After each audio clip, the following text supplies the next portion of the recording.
Hello, happy Saturday night. Thought I'd take a second and just ask or invite you to take a second with me and take a couple of deep cleansing breaths and just get yourselves into a place of receiving and calm, connected place in your body. So,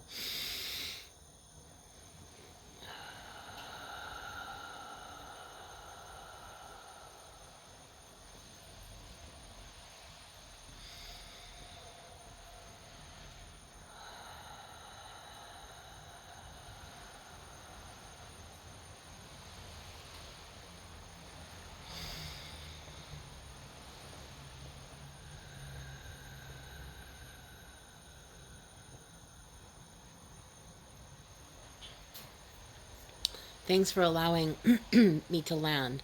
As I find quite often I rush into things and I'm trying to get things done, and I notice the difference when I take the time to actually consciously stop, take those deep breaths, land and ground in my body. And I don't know if you feel this, but the expansion that happens when I'm paying attention to my breathing. It's a palpable thing. It's a palpable experience that I have, and I notice more and more because my consciousness is being coming into alignment more and more, and I'm being called to remember those things. When I do remember them and I remember to breathe myself into my body, that I am feeling more calm, more grounded, more centered. And I wonder how you're doing with that practice, because ultimately it's a practice. Because I also too go back and forth and back and forth on a moment to moment basis based on, what's happening in my experience, what I'm seeing, what I'm feeling, what I'm experiencing in that moment, the news that's coming, something that's being said, something that's being done, and just learning how to pay attention from a really intense but calm and peaceful point of curiosity. And so that's making my days go better, because ultimately choosing to start my day with a ritual. So whatever your ritual is, it doesn't matter what it is. Mine's pulling cards with the fairies. Reminds me of childhood, brings me back to innocence. It grounds me.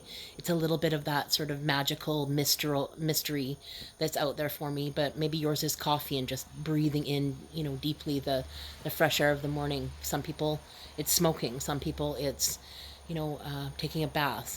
Whatever your ritual is that starts your day, I hope that you're embracing that and doing those things on a regular basis to help you stay centered and calm throughout your day, instead of that crazy frenzied place that we kind of hang out every once in a while. So, interestingly enough, I keep pulling similar cards or the same cards over and over again. Second day in a row, first card that I pulled was Green Man's Door, which is Portal to the Fairy.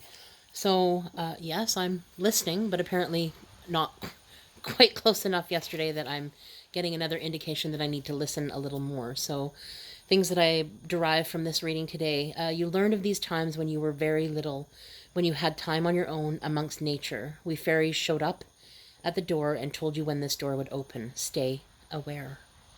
You'll connect strongly to your fairy self, which is both of this earth and beyond her too. You'll tune in, notice that addictive relationships, compulsions to eat and partake of alcohol or foods that are not in tune with your etheric self will fall away. This can assist you in detaching from harmful thoughts and behaviors. To do so will bring healing, change, and powerful magics into your current reality. So, the truth is that's a practice. It's a daily practice. So, a moment to moment, I find myself in a place of questioning with things that are going on and trying to, really move into the places that are important to me. So, spending time with my granddaughter is one of them. Ultimately, spending quality time with people either on Zoom calls and or video calls, what have you, connecting in a deeper way than I normally allow myself, because I'm in that place and life's busy and I can't really spend too much time because I don't even know why, to be honest. But here I am without that excuse, if you will, and moving into something that I want, which is a deeper connection with myself and others. And where does that start? It starts with me. So I continue to make sure that when I get up in the morning, it's quiet. I come outside, whether it's raining or not, I wrap myself in blankets. I do whatever it takes to make sure that I'm protective over my foundational ritual in the morning. And I'm so thankful that I'm doing that because I can feel more grounded throughout my day. Second card I pulled was called The Secret Path. An irresistible pull down a distinct path, ley lines, mystical traditions.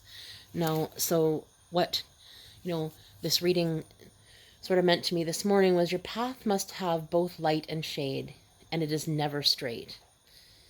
Fairies walk their paths to revive the land. They take rest at special trees and wells, as do you in your own way. Create magic when you stay true to your path and who you are. You know you are being drawn down a path that has potential to lead you to a rich source of wisdom. Singing and dancing our way to a destination that will be full of riches, joy, and profound learnings and deep initiations. We too will know where to place our feet one after the other to be on our path. Take steps again to be on your path. Reconnect with the song that sings in your blood, and you will be called home. So, for me, in the last week, giving up sugar, not 100%, but no pop, no chocolate bars, no, none of the stuff that I'm sort of normally go to sort of shove the feelings down and innately numb out, if you will. Some people it's wine, some people it's beer, some people it's token, some people it's smoking. Who knows what your addiction? It could be social media, for that matter, working. Anything can be an addiction. And now that I'm aware of those things that I try and draw me away from paying attention, from being present, and the things that I've sort of normally done to cope, I'm aware of when I'm about to make a choice that I will regret, and that I'll feel guilt and shame and beat myself up and feel some resentment around,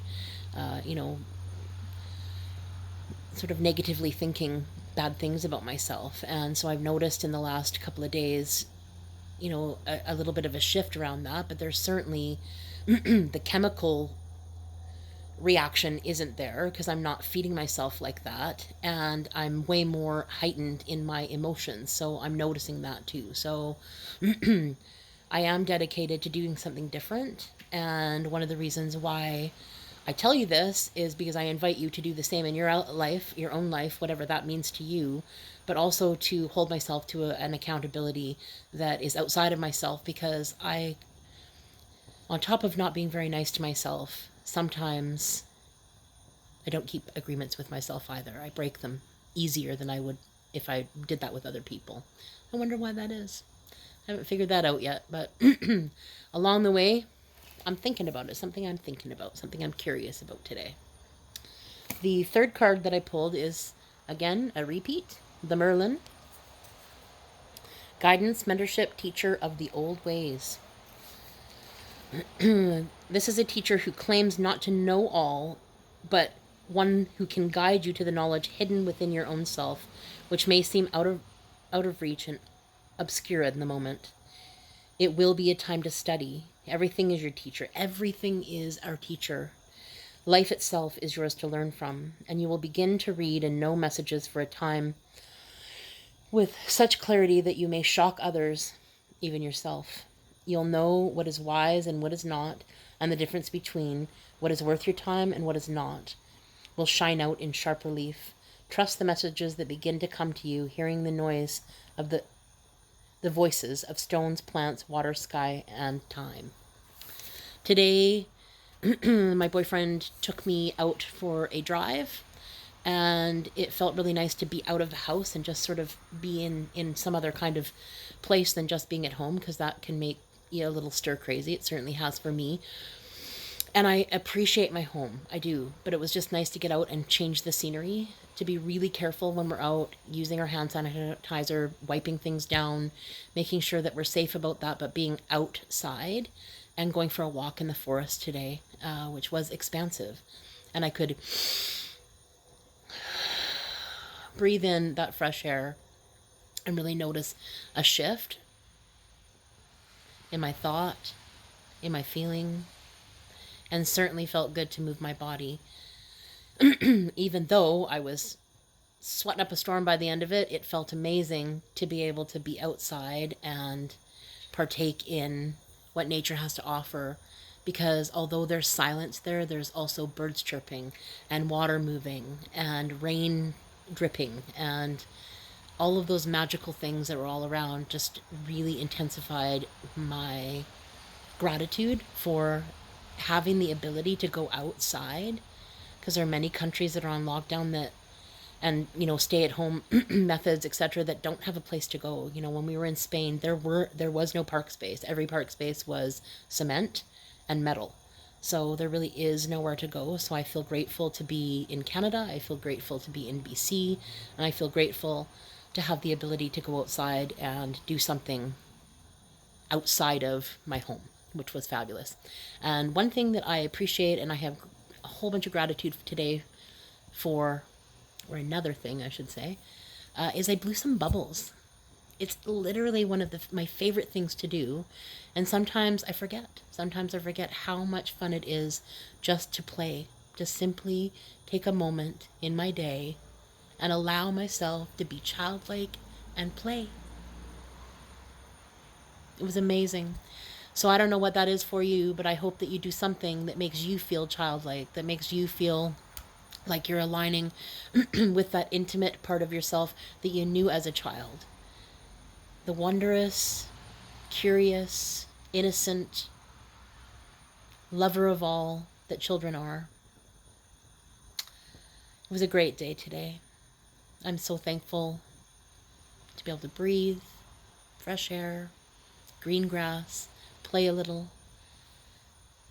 set my foundation this morning, remember to deeply breathe, and spend less time in that frantic, crazy energy place.